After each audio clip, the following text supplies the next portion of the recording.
All right, here we go. Ready? Yeah. 3, 2, 1. And we're back. Do you want to do that with me? Yeah. And we're back. That's right. How'd I do? Oh, you did pretty good. That's pretty yeah. good. Try to harmonize with me. And we're back. Should we look at the camera on the back? I never did this before like this. And we're back. We'll keep it. We'll keep it. Hey, everybody. It's your host, Darren Carter, the Party starter. That's right. I'm here with Quinn Dale. Everybody listen to Darren Carter. Yeah. We all know he's the party starter. So if you want to listen to a podcast for free, now listen to a pocket party. Pocket party. Darren. I was talking to a comic, and she goes, I go, yeah, I'm doing a Darren Carter's podcast. She's like, oh, the party starter? I'm like, no, the other Darren Carter. Yeah. Like, what other Darren Carter is there? That's hilarious. Oh, the party starter?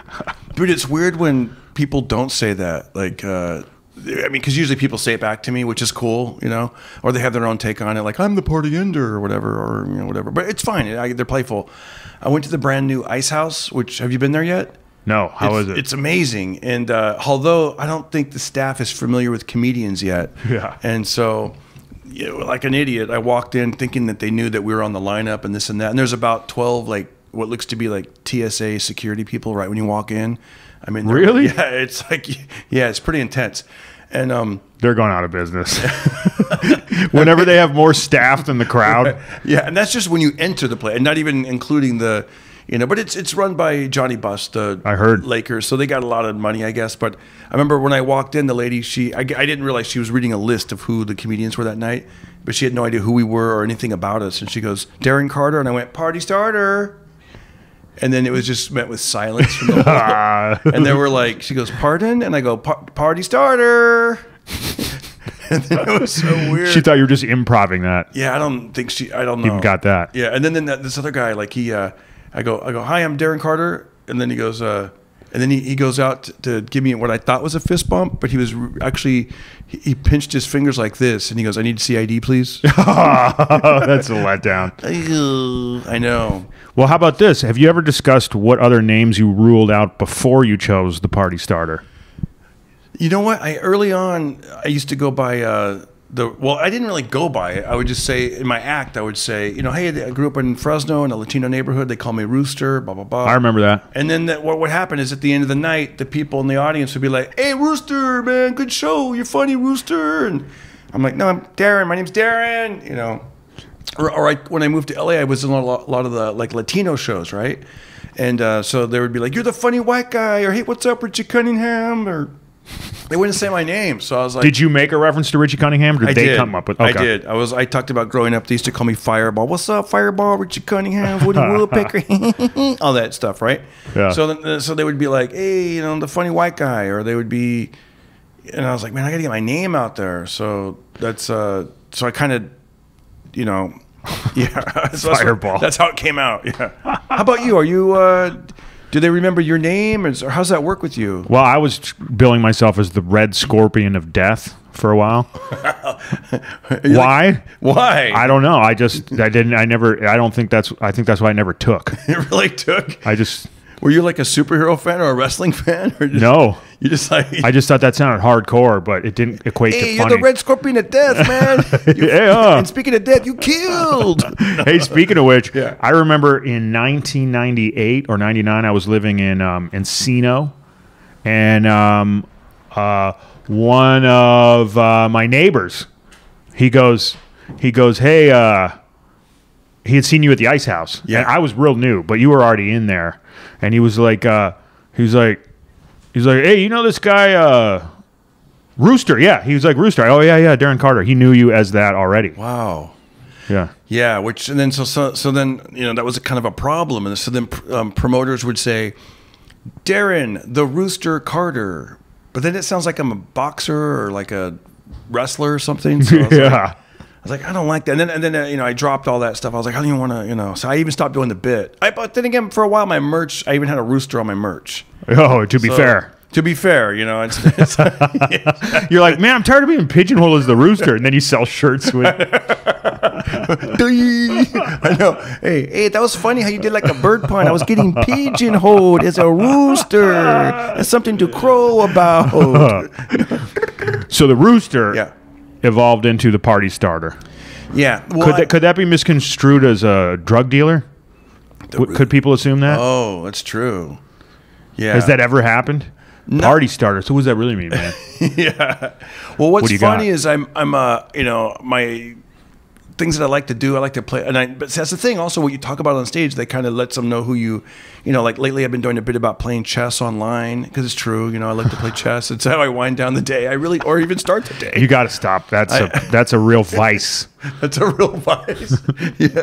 And then so people kind of know that even though I say party starter, it's referring to the wild intro, all the sexy lady. It's not, you know, I'm not like gonna hang out till 5 a.m. and, you know, I mean, it's really kind of funny because I'm not really like, it could be a New Year's Eve if I'm doing. I did one time, I did a show on New Year's Eve, and my friends were laughing because you know, I had to stick around and do the whole countdown thing, but then there was like a good hour in between, and I was like, I don't want to be around those loud, noisy people celebrating and dancing. So I found the upstairs restroom and just played some chess on my phone. Good for you. Just to get away from the party, and then, you know, 10, 9, 8. Yeah. But so you are the party starter, but you're not a big drinker, No. and you don't really do. No. You don't even smoke weed. No. Have you considered it? No. I mean, Okay. I already look at it like this. I heard this guy. Well, first of all, I'm not going to say I'm lazy, but I do like to stay up late, and I do like to get up rested. Let's put it that way. So you'll start the party, but you will not end it. I will not end it. I'll start the party. I don't attend the party. I just start it. I don't attend it. And you're out. And then I'm out. And I just see you. It's like one of those, what do you call them, go-go dancers, like they get everyone dancing, but then you just bail. I'm like audience warm up, except I headline, so it's weird. It's Right. all weird. Maybe I should go by the Red Scorpion of Death. You can. I mean, I don't know I if like it's life, though. copyrighted. I know. Oh, and death is kind of negative. I don't like the negative part of it. Yeah. I like the life. Sure. The red scorpion. I don't like the scorpion part though. That's scary. It's freaky, isn't it? Yeah. Yeah, I don't know why, but I need a hook like you have. Yeah. You know, Well- like the Love Master or Yes. Earthquake or The cable guy. yeah. Why don't you be Quinn the cable guy? Yeah. Well, no, people aren't really into cable nowadays. What's something else you could be? Quinn, the broadband installation technician. I like it. Or maybe Is that too close? people are kind of into like Bitcoin now. So, you know, and you know, oh, dude. That's my buddy. He's all into Bitcoin. So you could be like crypto. You know what I mean? Like Quinn the crypto comic. KKK, right? Ooh, CCQ. Q. Let's just, let's move on from that one. We don't want what kind of audience you're going to draw with that name. Yeah, I think people already assume that I'm a card-carrying member. Isn't it weird, dude? Once we get like, you know, once you go with the short haircut, like once I started going bald, I'm like, I shaved the head, so I feel really good and like comedic. Well, here's the thing. Right. Having red hair was my hook for a long time. Now, I didn't even want the hook. It was just from life. You know, like since I was a kid, you know, I brought laughter to people. Either they were making fun of me or I was making them laugh. So, and a lot of it dealt with my red hair at first. Because I don't remember you with hair, man. really? No. I could show you some pictures. I had shock red, bright red hair. I'm sure you did Yeah. 20 plus years ago, Yeah. but I don't remember you like that.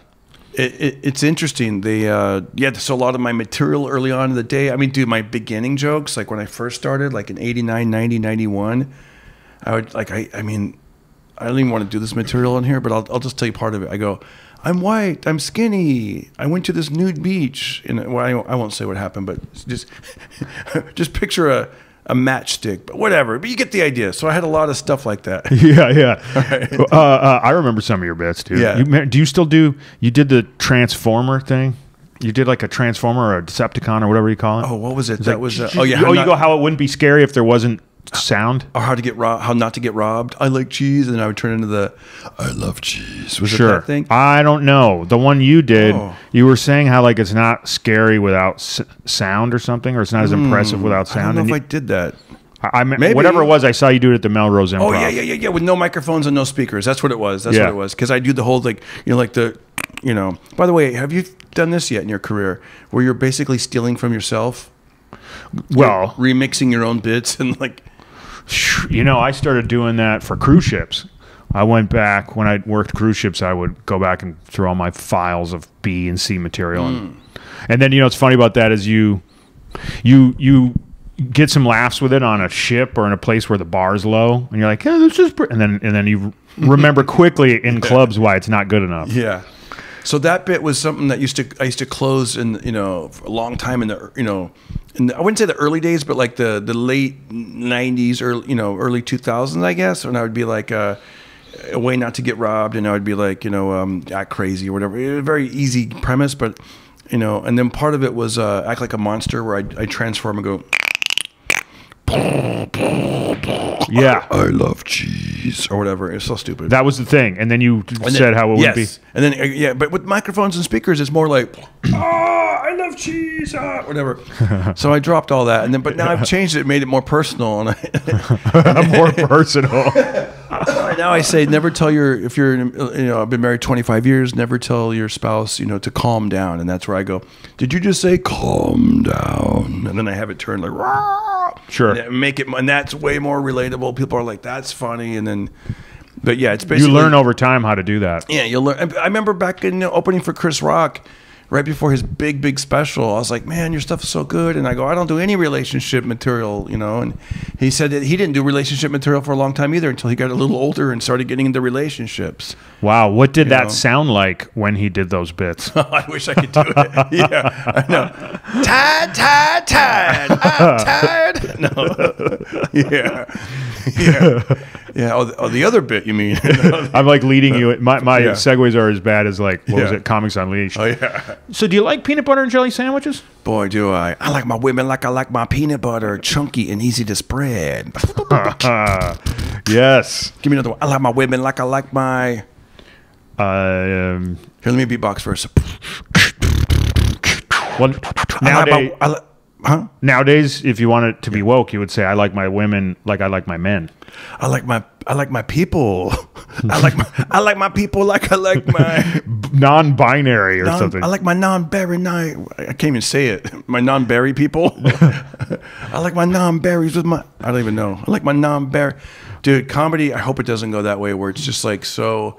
I don't think it will, but it is funny how the needle has definitely moved. I've been watching episodes from 1972 of Archie Bunker. The Archie Bunker show. Oh, yeah. Great. It was hilarious. It was great. And there's so many things that writers wouldn't put out there now. And I mean, he went to Edith's reunion. Oh, the way Glenn Miller played. You guys know that show, right?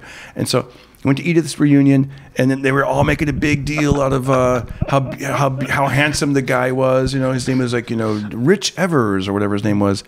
And then and there was some things that Archie said that I couldn't even say on this podcast because YouTube or somebody will bleep it. But then here's one that he did say. So the guy shows up to the reunion. All the girls are like wooing and they can't wait to see him. He's like, they made it sound like he was like, Elvis Presley. And then Archie's sort of by the door, and this guy walks in. He was super heavy. Like they made with prosthetics, his stomach stuck way out. And he walked in and he tells Archie, hey, they didn't even recognize me downstairs. I can't believe these people. And then Archie's picking off the plates. He goes, what do you care? There's food here. and then the guy goes, who are you? And Archie goes, Dad, don't even get me started. I ain't one of these reunion people. And he goes, who are you? And the guy goes, I'm Rich Evers. And then Archie goes, you're Rich Evers? Oh. And he looks at his big ass gut and he goes, what happened? And he rubs his belly and he goes, I married a gourmet cook. And then Archie points at his belly and he goes, is she in there? Oh. Like all these, and that's the mild stuff. We're not even talking about. Oh, yeah, that's mild. Yeah. Mild, but no, you can't do that. That would be fat shaming, right? Right. Sad. I like how you push the edge. Your comedy's really funny and you push the edge and especially like online, I think it's where it really shows because people, they're not surrounded by strangers in a club. They're sitting there looking at their phone going, that's funny. And they just hit like and they share it. And that shows you what people really think. And you're not being mean. It's being truthful and funny. And even stuff that like... Well, I'm a renegade. I saw one today. I don't know which one it was. Was it the... it might have been... right. I think it might not have been, but it might have been the one about black people. When they get mad, their voices look like... They get higher and they look like they're peeking over a fence. Uh-huh. Can I imitate it? Sure. where it was something like, when black people get mad or when black people are about to fight, they look like they're peeking over a fence like, what'd you say? Yeah. Oh, yeah? Uh-huh. Yeah. It was something like that. And it was really funny. I didn't execute it as well as he does. It was great.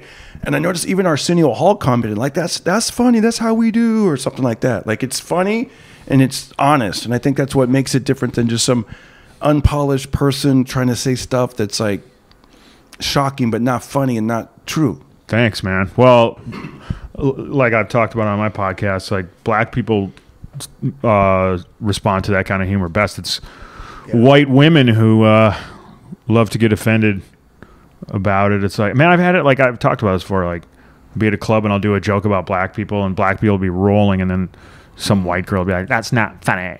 Oh. Not funny. I had that happen once. Oh. She was sitting like 2 seats from a black dude and he was laughing his ass off. Doing like, cartwheels in the aisle and shit. Yeah, man. This is hilarious. I'm like, look over. Yeah. But by the way, that's not all white women. Not even close. It's just a certain sect, a certain subspecies of white women that just loves to get offended, boy. How about, I had experience like that once in Des Moines, Iowa, where I did my Darren thing, which, you know, I'm like, I'm Darren, you could call me Darren. And I remember this same thing. This young white lady was like, "You're scaring me." Oh my God, are you serious? She said that? Yeah. That makes her sound racist. You've never seen a black person before? Yeah. I felt like the rednecks in the crowd and the black people were like really digging me, but there was a certain sect of the crowd that was like that, reacting like that. And it's like, ugh. Is there a certain room that you've played, or a certain age group, or a certain state that you've had like? This one, California. Yeah. No, it depends. Like some clubs are obviously more woke than others, but I do feel like the pendulum is swinging the other way.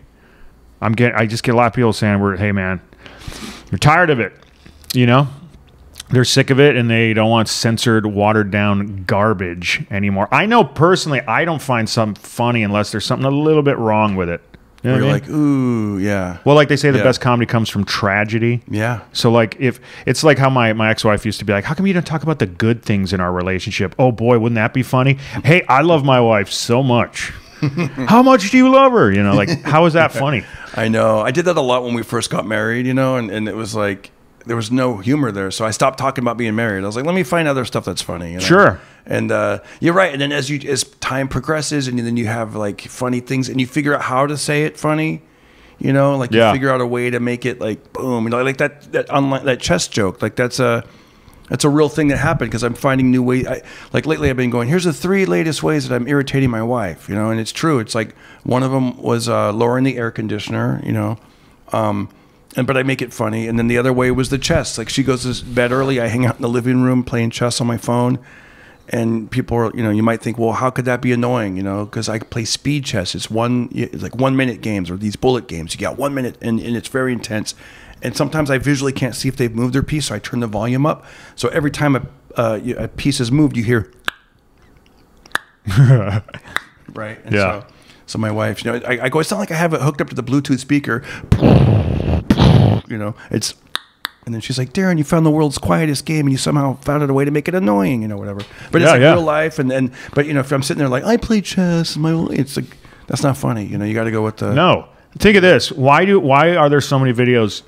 Okay. If someone fail videos, or people falling down stairs or whatever, wiping out on a skateboard, they don't have videos of someone just successfully walking down a flight of stairs.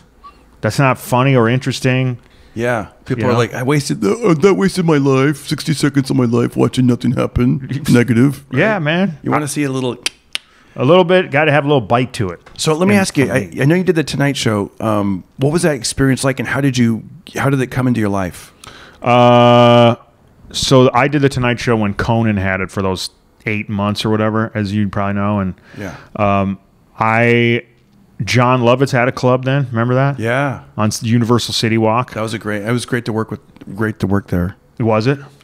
I liked it because I live in Burbank, so it was 2 exits away. We got the free parking, and we got to walk around Universal Studios. Okay. As far as the club, there'd be like not that many people. Yeah, it was not. There'd be a sea of people walking around Universal City Walk, and then in the club there'd be like 40 people. Yes, if that. You were lucky if you got that, man. And it was. I don't think it was really set up right for comedy, but But Lovitz opened the club, and then he was doing a showcase for the Tonight Show, and there was like 5 or 6 guys, and then he slid me on last, and I got it from that. But you know, it's funny. I remember they were doing a showcase on a Thursday, or Wednesday or Thursday, and I came in there, and the crowd was so bad.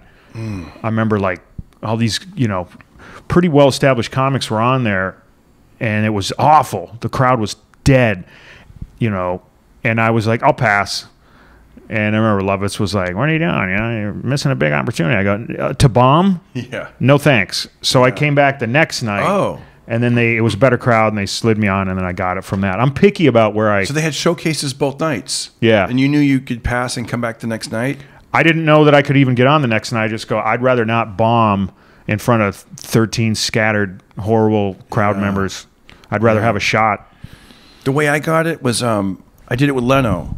And I was at the Ice House. Jay Leno? Jay Leno. Okay. Jay Leno. And we got the party starter. And yeah, we got and he's going to do a show with his friend, Red Scorpion of Death.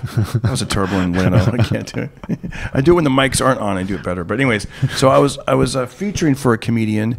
And, you know, I did my style, very high energy, blah, blah. And the guy that headlined was very low energy. And he didn't really do that well. He kind of struggled that night. And he's a great comedian. We're not getting his name now. No, not going to get his name. However, after my set, the Tonight Show bookers go, are you interested in doing the Tonight Show? We'd love to have you on. And they go, let's talk. And then we exchange numbers or whatever. And they go, we'd love to have you on. And I was like, I was on cloud 9. I drove home going, oh, my gosh. I remember going out of my way and going over to the Tonight Show, like over there in Burbank on NBC. On the lot, they're not there anymore, but I parked my car there, and I had recorded my set, and I played my set like on my recorder, and I looked at the word to the Tonight Show, and I was like, wow, that's gonna be me. I mean, it was talk about visualization and like and delusion. No, but I did get on it, so it wasn't really delusion. But I'm like, wow. Well, you already got it. You had already gotten it, right? I hadn't booked it yet, but they just happened to see the headliner. That's who they were there to see. They saw me by accident, and they go, are you interested in doing the Tonight Show? We'd love to have you on. And I didn't do it for another like year. What was this at the Ice House? Correct. Okay. Yeah, and then I also the next day I got a phone call from the owner of the Ice House, and he was like, "Yeah, we made a booking mistake. You did really good. Nothing personal, but you guys weren't not a good match. Yeah, like, couldn't follow you is what that means. Yeah, exactly. So you guys understand. Yeah. And so I said, no problem, because I was like, dude, I'm going to get the Tonight Show. I'm thank you. And that's how I got it. And then the Tonight Show was, maybe because it was my first time doing it, did they go over your material over and over? For me, they did, and it was a little like frustrating. Mm-hmm. You know, like yeah. I'll tell you why it was for me. Not super frustrating, but the guy was like, I did my set, and no one knows our material better than us. We know what works and why it works, and we've done it. We've tried it many times. They don't know that. So like the booker at the time, great guy, but he found some old jokes of mine online, which I didn't even want online. Yeah. And he's like, hey, could you do these jokes? And I go, yeah, I don't do those anymore for a reason. He's like, yeah, but I'd really like you to do those. And I go, yeah, but I really don't do them for a reason. He's like, yeah, I really like them. I go, they don't work, man. I'll be honest with you, they don't work. He goes, I just really like, and I had to fight with him because I know those jokes don't work well. Yeah, we cut out jokes that don't kill consistently. You know, I mean that's the goal, right? And I was like, I just didn't. But they want to feel, they want to have some creative control. Yeah, they're never going to be like, great set, come do it. I don't think they really ever do that. Right. They want to feel like they had some kind of... Those jokes that he wanted to do, have you done them since and kind of made them better? Or no. You just let them... Maybe on a cruise ship. Yeah. Actually. Right. But since then, no. The bar's so low on a cruise ship. I did this joke. I used to do this joke where I'd say, back when I had the red hair, and I go, if you look at my Tonight Show appearance, it's on my YouTube channel. Look it up. Darren Carter, Jay Leno, Tonight Show. You'll see it. And that's where I had the red hair. Sure. And I used to do a joke. I say, women like tall, dark, and handsome, never pasty, pink, and wholesome. I remember that. Right? You never heard of a howdy doody booty call, whatever. So one time I did this sitcom pilot, and they had seen me at the at a live show, and then they go, you'd be a great character for the bar. Like you'll be at the bar, and then you'll just be one of these wacky guys that comes in at the bar, and you'll be like, hey, I'm Darren. Yeah, women like pasty, dark, tall, dark, and handsome. I'm pasty, pink, and wholesome. But they... Like you said, they wanted to change my words. And instead of saying pasty, pink, and wholesome, they made it go like, I'm wholesome, I'm pasty and it was like all out of order, and I'm like, Yeah. it's like, what the, why? That's why they're not comedians. I know. Exactly. I was just like, this doesn't make sense at all. It's like, Dude, it goes even further than that. Like, have you had this where club owners or club managers, they think because they've been working at a club a certain period of time that now they're qualified to fix or write jokes or tag stuff, and then they'll give you a tag, be like, hey, have you ever why don't you try this? And then you're like, yeah, you got to pretend, yeah, I'll try that, that's really funny. yeah. It's also with the industry too. I had a development deal years ago with 20th Century Fox, and they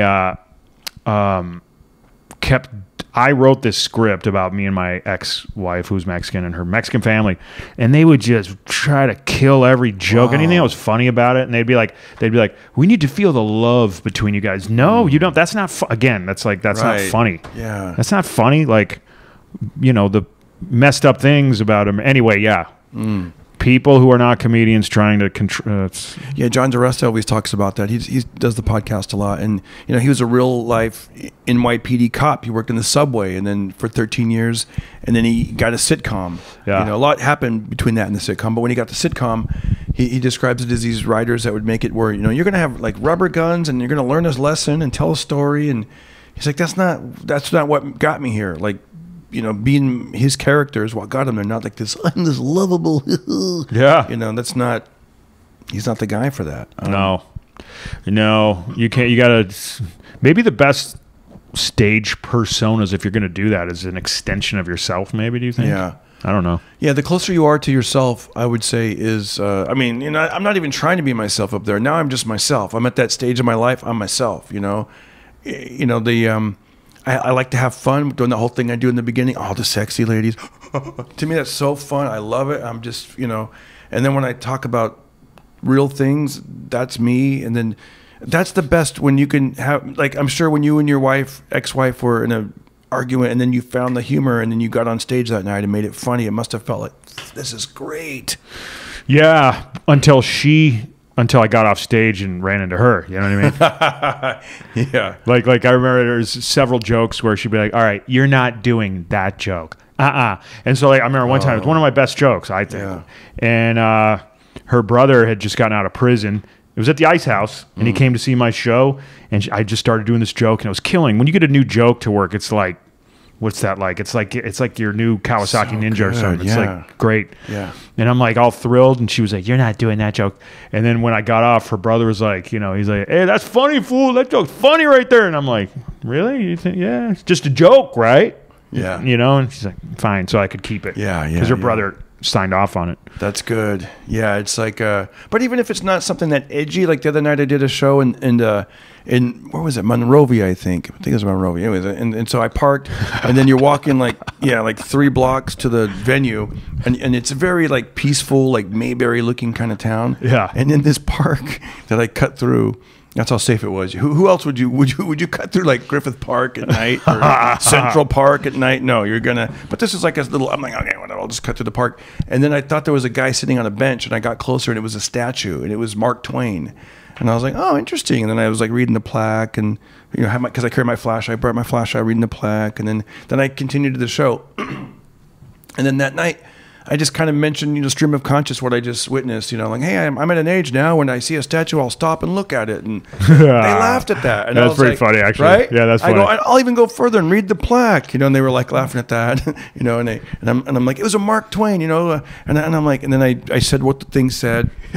And, that night, it didn't get what I read what it said. It didn't really get a laugh because I was trying to remember what it said, so it was that delivery was off. But the next night, because I filmed it, so I knew exactly what it said. So the next night, I said it on stage, the Laugh Factory, and it got a really good laugh. And then I've said it a few times since then, and I'm like, that feels so good. When you're like, you see something really just happen, you talk about it, and now it's like, boom, like you said, it's like a new bit in your act. Like, yes. It's the only thing that brings me joy anymore is when a new joke works. Yeah. The only thing that brings you joy? No. In comedy. Oh, in comedy, yeah. Well, like, almost. You want an ice cream? No. You want $1 million? Not really. Well, I don't know, man. I know what you're saying. in comedy, yeah, because we can all do the stuff that we know. Willie Barcena, who we will reference. Come on, bro. Come on, bro. Hey, what's up, Red? Thanks for giving me a shout out, bro. Willie Barcena. Love you, Willie. Badass comic. 11 Tonight shows. Multiple hour specials. Check him out online. WillieBarcena.com. He's blowing up big time. Dude, he's great. I watch you. I watch Willie Barcena. I watch George Perez. Like, you guys are... And Flip Schultz. I'll give Flip a shout out. Flip was the guy that got me onto TikTok and stuff because he was another guy that, you know, funny guy, would write a lot of puns, a lot of wacky, crazy shit. Good writer, you know, funny. We'd hang out. And then, like, boom, overnight, it seemed like, whoa. He goes like, I got 1 million views. I got 1 million. And I'm like, whoa. And then I, so inspired, like, I was like, well, you know what? This is it. I got to do this TikTok thing. Hold that thought about Willie. And I'm like, because I didn't want to do like the dumb dancing or the put a bucket on someone's head and run away. I was like, I don't want any of this crap, right? That's what I thought TikTok was. Get off my lawn and get that bucket off my head. I'm not going viral, you know. So then I saw that he did it in the way that I wanted to do it, with stand-up clips and stuff. And then I was like, whoa, I was in. And then when I saw you and Willie and George Perez, I'm like, I like what they do. It's comedy, it's funny, and you guys put the words on the screen, and you do quick little GIFs. Call to action at the end, like, follow, share, follow for more. I'm like learning, you know. And I don't know who you learned from, but okay, what were you gonna say about Willie? Well, Willie, backing up just to comedy, like he's taught me some good. I mean, that dude has like a new 45 minutes every 3 to 6 months. I can't believe it, man. It's unbelievable. One time we were doing that Hollywood Improv, and he goes, hey, bro, I'm going to just go off what you talked about. Not hacking it, but just using it as a springboard. And he went up and did 45 minutes off the cuff of all stuff about his Mexican wife and stuff like that. Wow. And most of it worked. Wow. And then he, you know, it's funny. I was like, because he always was like, bro, you got to tape yourself, bro. And I was like, did you tape that? He's like, nah. And so he didn't, but he's given me a couple pieces of advice that are really good. One is to don't try to write funny. Yeah. Like just write down stuff, kind of journal, whatever. Just write and then get away from it. Get away from it for a day or two. Then come back to it with fresh eyes and find the funny or whatever. Yeah. And then the other thing was basically what we were talking about. He's like, hey, you don't learn when you're killing, bro. Don't learn when you're killing. You got to take chances and try new. Yeah, he's right, man. I'm gonna get him on the podcast. Call him up right now. Hey, he's in town right now. Actually, he's great. I would love to have him on. Yeah, he's full of wisdom and definitely opinions for sure, man. Yeah, and he's good. He's really good. That's the bottom line, right? Like he's really good. He's great, man. So I've worked with Willie so many times, and he's one of those dudes. Like I'm always trying to perfect my hour. Yeah. Willie is on his 10th hour, and everything's new, you know. But whenever he wants, he can destroy the room. Like if he's doing new stuff and it might not be hitting like he wants, anytime he could just pull out his crush. So it's a different level. He's been doing it for a long time, longer than either of us. I know, it's wild, and he's really good. And he had that discipline to like you said, sit down, write, and make it funny and find the right way. I remember he used to bust balls back in the day with Alfred Robles. You know? Yeah, Alfred opened for him for a while, and Alfred was Alfred's a great comedian now too. You know, and but when he was rising up, you know, he would always say that Willie would be like, "Come on, bro, you should be writing, bro." Yeah, you know, like, hey, Willie, because two comics would be on the road. Hey, let's go see a movie. Watching, bro, you should be writing, bro. Are you whatever like. Yeah. Well, Alfred told me a story. They were working the Tempe Improv once, I'm pretty sure. And like Willie came by his room, like, you know, because one thing about Willie, they don't know. Yeah, I thought actually some people might know Willie now. He's taken off. But he likes to party, you know. He'll drink some tequila, but he is a workhorse, man. He'll be up the next day, you know, hungover or not, he'll be writing. He's got Post-it notes and inspirational books laying around his hotel room, and sometimes like he'll just go to like a Denny's and sit there and write. Dude, if I did that or you did that or anybody, I mean, we'd all be so much further, I feel like. Yeah. But anyway, so yeah, he goes to Alfred's room the next morning after the first show, and he's like, what are you doing today, bro? And he's like, I don't know, I was gonna do whatever. He's like, hey, it always starts good with Willie and then goes south. Yeah. He's like, hey, this is fun, huh? He's like, this is like a vacation, huh? You don't have to do anything, you know. And then he's like, why don't you write? And then it gets into a lecture about him writing, you know. But it's true, man. That's why you can't get. Yeah. I guess they started a condo once, and he goes, yeah. And Willie or Alfred was like, yeah, man, I had like a microwave burrito heated up, and I'm sitting there eating it. Bro, what you doing eating burritos for, bro? You should be writing, you know. He can't even. And then he tells me, you think you're funnier than me? Then why aren't you writing? Like, yeah, I was like, but that's good. He pushes you, like, you know, he gets, you know, you're out of your comfort zone. Yeah. He didn't used to. He liked me back in the day, but he didn't like working with me. You know, like I mean, he'll let you know. He's the kind of guy that would let you know. He doesn't like all my. He didn't like all that entertaining. You know, wow, it's the big Snoop Dogg. He didn't like that. He likes. He likes jokes. He's very. And he let me know. You know, like, and years later, he sort of apologized. He goes, "Bro, I've grown. I've learned that different styles of comedy. Not everyone has to do, you know, like traditional, like what I do." Yeah, I go. I remember trying to make small talk with him once. You know, we both showed up to this Christmas gig, that the Improv booked us at, and then he saw me and he just had this look on his face, like. And then, and he told me, he actually said it, and he goes, "Bro, if I would have known you would be on this gig, I would not have taken it, bro." I know. I was like, "Oh, what am I going to say?" Did he say that? He did. He said that. Well, what am I going to say? That's what I do. That is, you know, so funny. And then I was trying to make small talk. I go, "Hey, did you see Brian Regan last night on Letterman? Man, he was hilarious." And then it just got quiet, and he goes, "It's because he tells jokes, bro." He was like, "Oh shit." Yeah. No, he's not. You know, he's. That's and so he did his set first and bounced. You know? Yeah, that was like 15 years ago. Well, he can be a ball buster to anybody, but he hasn't done that in years though. And he's been, like I said, I don't know if he's just, you know, like he said, you know, he apologized, he's more mature now and stuff, but he's been very cool. Well, he's done a lot of funny stuff, man. I won't say this guy's name, but Willie will call people out, you know. You know, like he was at a Denny's in Indianapolis once, and there was two clubs there. Remember those Crackers? Mm-hmm. Broad Ripple and then the downtown, whatever. Yeah. There were two sister clubs, and Willie's working one, and this other guy, another Hispanic comic, was working another one, and they ended up in line at Denny's together. And Willie's like taps him on the shoulder. He's like, "Hey, bro," you know, like I said, it always starts good, right? Yeah. Yo, no. You know, he's like, "Hey, bro, it's good to see you, man. How you been? You know." And then he's like, "Yeah, how you know?" And then he goes, "Hey, can I tell you something, bro?" You know, and that's, you know, the tipping point. Yeah. He's like, why are you such a hack, bro? Oh no. You know?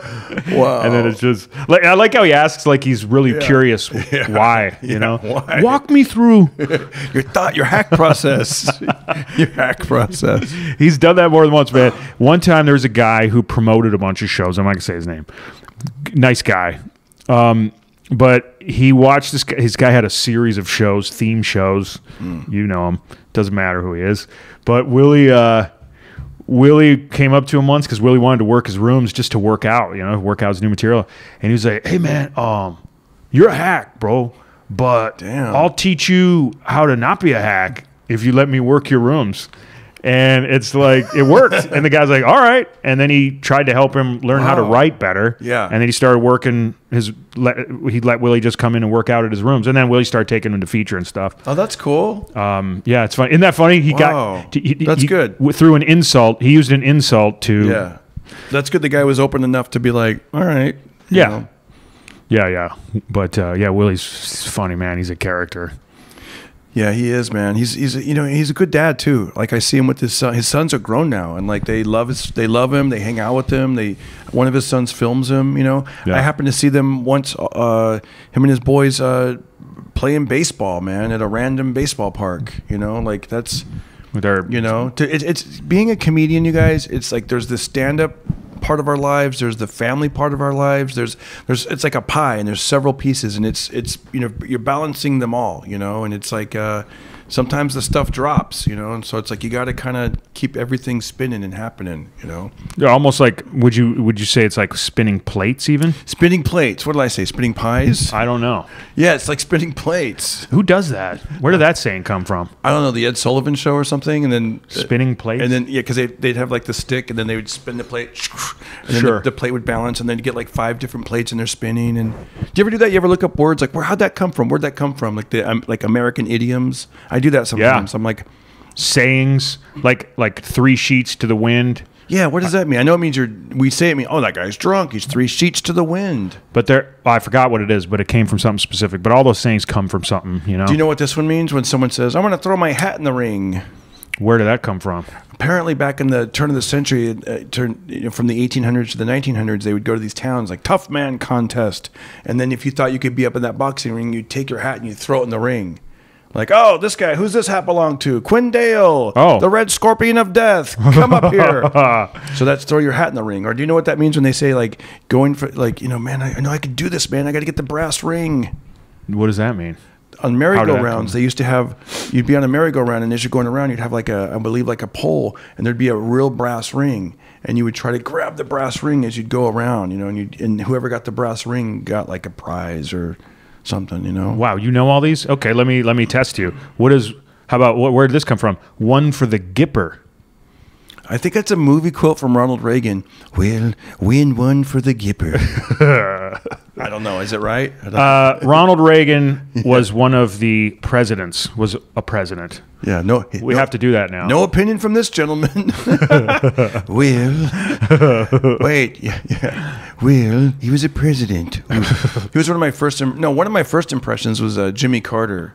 But I did mostly when you're a kid, you do. I say, "Hi, I'm Jimmy Carter. Vote for me, and I'll give you a peanut." I thought that was just fun to do, right? And my last name's Carter, and So yeah, is there any possible relation? You look into it? No, but I lied when I was a little kid because people would say it enough. They'd be like, "Are you related to Jimmy Carter?" And eventually, I was like, "Yeah, he's my uncle." I just BS him, Sure.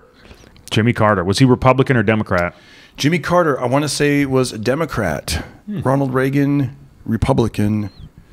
George Bush, Republican. Clinton, I'm Bill Clinton. That's right. That was one of my big closers back in the day. On BET, I used to get standing ovations. I said, Bill Clinton's the kind of guy that, even after he's not the president, he's still going to come back and cruise around the White House like those losers from high school that graduate and come back at lunchtime. And I'd be like in a lowrider. It's weird because I'm used to facing this way, so I'm gonna have to drive like that. I'd be like, that's right. I'd go, sup, I'm back, biatch. This is how old the bit was. Big ups to my boo, Hillary. That's my baby's mama.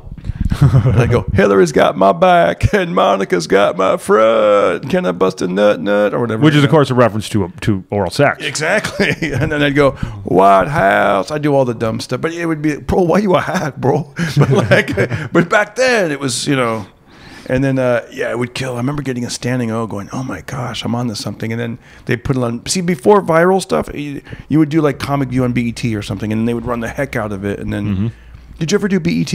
No, I was a little after that. But Dude, were you? You would have killed on BET. I would love to. I just want to do. You would have killed. Thanks, man. Well, I want to do Chocolate Sunday one of these nights. Dude, you'd kill on there too. I'm going to try to get on there. And maybe that'll go viral. Maybe. But I don't know the people.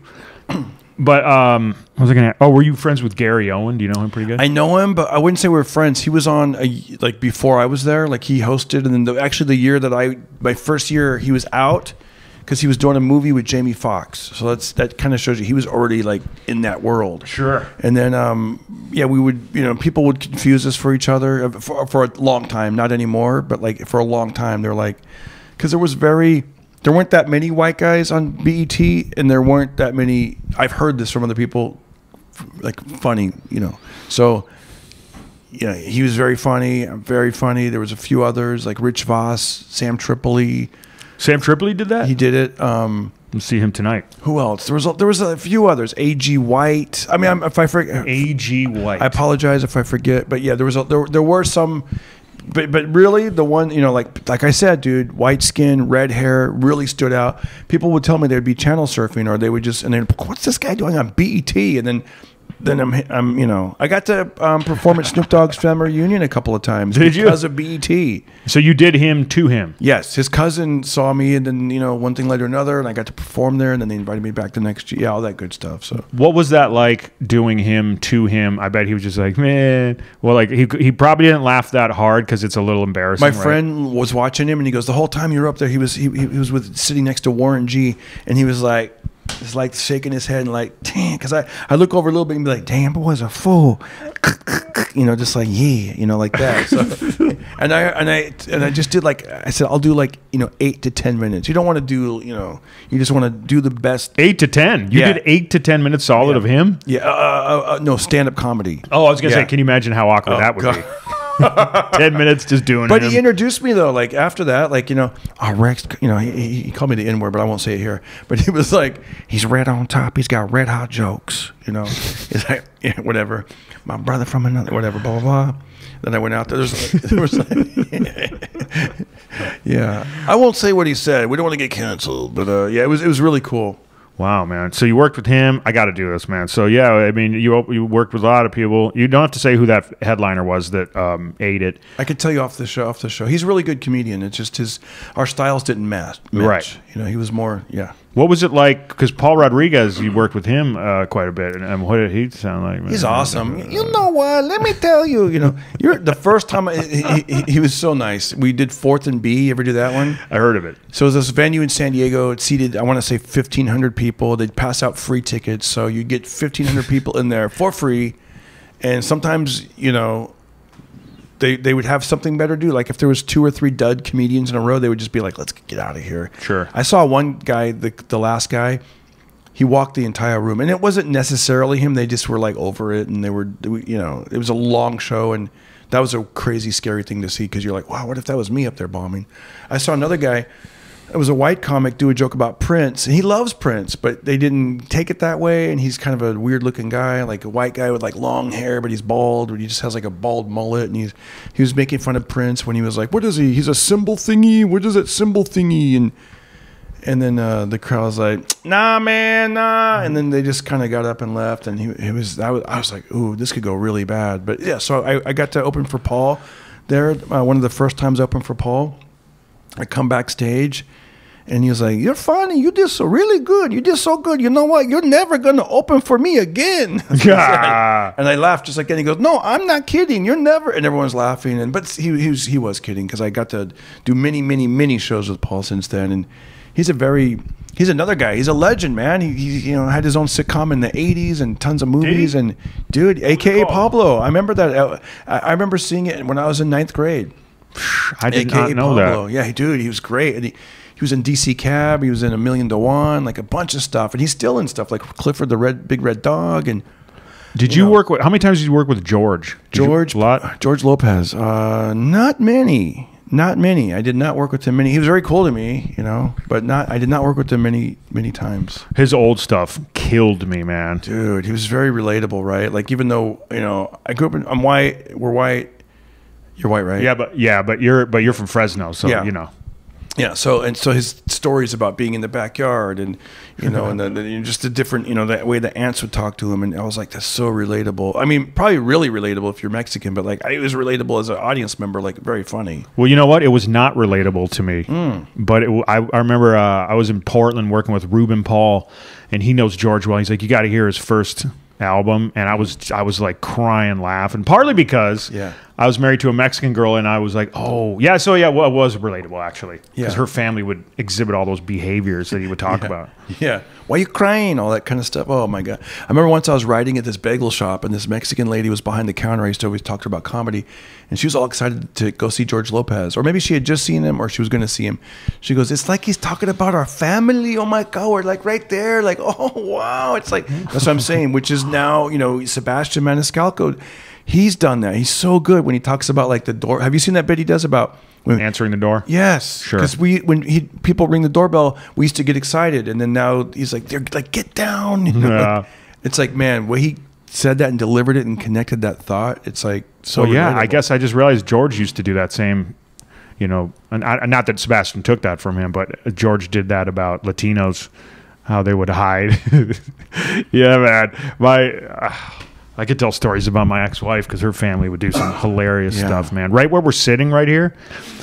One time I had this. So when we got out of town, me and my ex, for whatever. I remember one time we went to Palm Springs for the weekend, right? Yeah. Vacation, and her sore family filled up the house, and I mean filled it up. It's a small house, as you can see, and her whole family came in, stayed here, and I had this giant like glass table, huge, probably weighed like 500 pounds, right? It's filled up this whole area. And when we came back, they're all just sitting on the couch watching Telemundo, and they were just dead quiet. Table gone. Table's just gone. Whoa. Just gone. And they didn't say anything. And I'm like, all right. So, and then later her mom told my ex-wife that she bumped into it and broke it. I'm like, that's impossible. It's like a $500. But yeah, stuff like that would happen all the time. I'd leave. There'd always be stuff. Yeah, it was funny, man. And how long has it been? I can cut all this out. How long has it been since you guys have been? 2 years. Wow, 2 years. Been divorced a couple of years. Wow. And is it still, or have you moved on? Is it? Yeah, I mean, she's a good gal. We just didn't make it, We just were too, we didn't get along like we wanted to, and, do you know Steve McGrew? She's doing good, I think. Do you know who Steve McGrew is? Sure. He's a comedian, and I follow him and stuff. And he was a guy that was a headliner when I was just starting, and and it's interesting. He's going through a divorce. Really? I guess he was married this time. I mean, I know he's been married more than once, but this last time was like 12 years, which is weird because they used to do videos together, and I used to follow him online. And of course, you can't believe everything you see, I guess. But I was like, what the? They're getting. He said his wife one day woke up or whatever. He wrote on Facebook like, she's not happy anymore.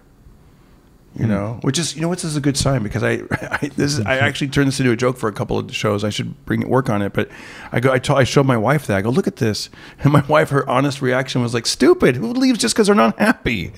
Oh, that's pretty funny. Right? Yeah, like you assuming that everyone. Yeah, I know. And I was like, she's like, I'm happy. Are you? And I was like, yeah. Just the way she said it. My wife looked at me like, yeah, honey. Well, it's funny. Like Alfonso.